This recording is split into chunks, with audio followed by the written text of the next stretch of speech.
Hello, welcome to another episode of Megan Chitwood Live, powered by BNI. In this episode, we're going to talk about how to emotionally charge the goals you want to accomplish so that you are more likely to achieve them. Let's get started.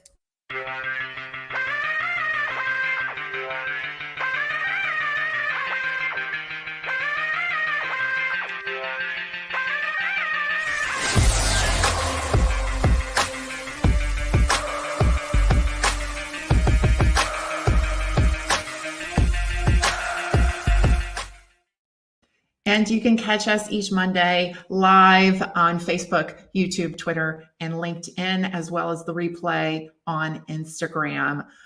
All right. So last week we talked about goals and I was kind of like talking to myself about come on, goal achievement. So I want to give you a couple of new ideas on how to really emotionally charge your goals so that you are much more likely to accomplish them.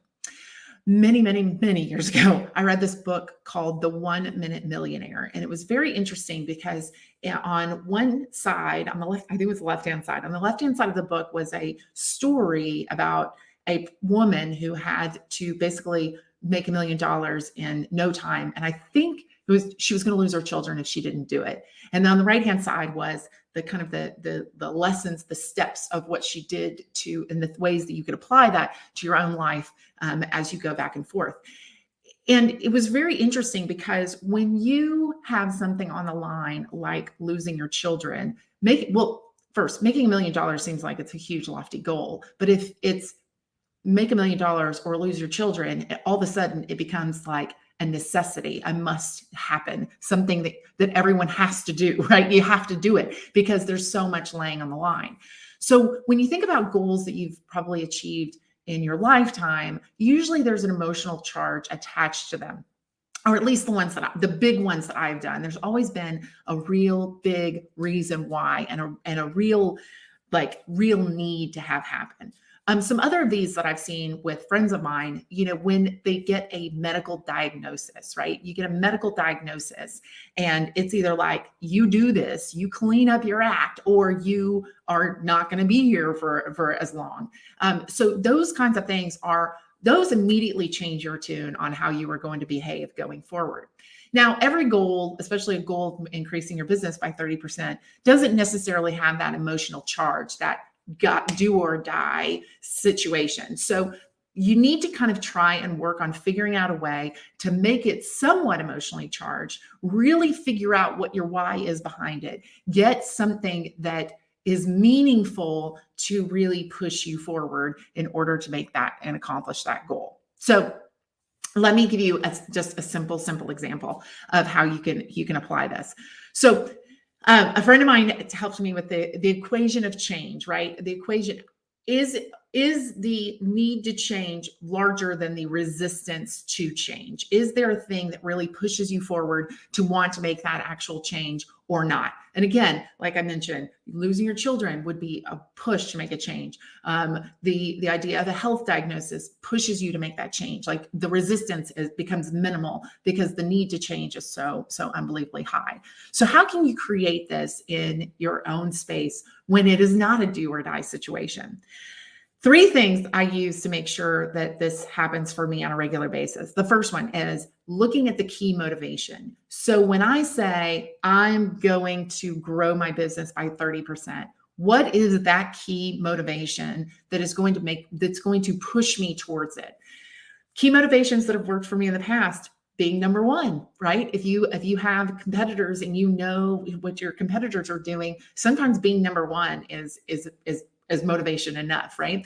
Second one is, what does this goal achievement actually get me? So when we're talking about 30% growth in our business, does that help you go on a dream vacation? Does that help you have something that you really, really want? Does that allow you to send your children to college when you've never thought you would be able to do that? Does it allow you to go to Disney World so many times your children get sick of it? What is that? What does that actually get you? And think the thing that's going to get you really motivated is the look on your children's face when they go to Disneyland or Disney World and they look at you and say, "Oh, I'm so bored. We've done this over and over again," right? So what that becomes a driving force. That becomes something that I can then close my eyes and I can think about. This is why I'm doing this. This is why I'm working hard to make it happen. So looking at all the different key motivations that can make that work for you. Another key motivation that's worked for me is the people around me. What does this mean for the people around me, whether it is the customer or the people who work with me? Sometimes I'm motivated by that. I'm so motivated to make this work so that they have a great business to work within.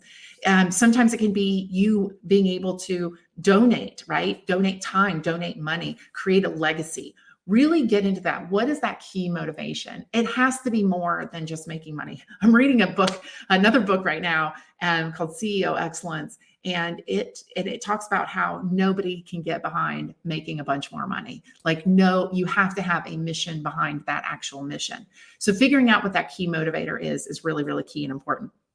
The second one is understanding what your next steps are. Okay. Understanding what your next steps are. So if literally I had to, going back to the book, 1 Million Millionaire, if I had to figure out a way to make $1 million without, or I was going to lose my children, I have to figure out what that next step is to make it easy for me to get started. So what is that next one step that you have to do? Just focus on the one thing instead of the whole mountain that you're trying to climb. What's that next thing that will actually help you get there? And I like only focusing on the next one thing, because I really think when I think about achieving a goal and getting all the way to the goal, I love the idea of having every step mapped out ahead of time in order to be able to ultimately reach that goal. But the problem is most of the time, you don't know what step number 5 is going to be, or step number 10 is going to be. You don't know what those steps are going to be. So you've got to really think about, how am I, instead of trying to figure out what the whole thing is, and then when step 5 is not what you thought step 5 was going to be, you get knocked off. Just focus on what is that next 1 to 2 to 3 steps. What are the next 3 steps that I'm going to take? I think of goal achievement as like skipping across a creek. There are rocks throughout the creek, right? You're looking at all of the rocks and you're saying, is this, okay, I'm on this rock. I've got 2 options of the next 2 rocks that I'm going to jump to. Which direction is going to get me where I need to go faster and most safely, so that ultimately I get where I'm trying to go. So if you think about reaching this goal as skipping across, I don't know which rock I'm going to land on before I hit the other side of the other shoreline. I only know what my next best step is going to be. So if you can create what are those next steps, then you can make that much, much easier to go forward. And then the third one is have a reward when you finally get there. And I mean, like, not the whole, I get to send my kids to college, because that's a far, far away award. But what is going to be something that you're going to reward yourself with that you would not normally do for yourself in order to, when you actually hit that goal and celebrate it. I am the world's worst at this one. I'm terrible at it. I am one that like hits a goal and is like, great, what's the next one? So this is one I have to really work hard at. But when I review what my reward is going to be on a regular basis, not only is my key motivator something I review, and I think, yes, this is the big why I'm doing it, but then I've got this smaller why I'm doing it, because I'm going to get to have, that extra nice dinner that I don't normally do, or I can buy myself something that I wouldn't normally buy myself. And that becomes something that is just a celebratory, but also can help push you towards achieving that goal as well.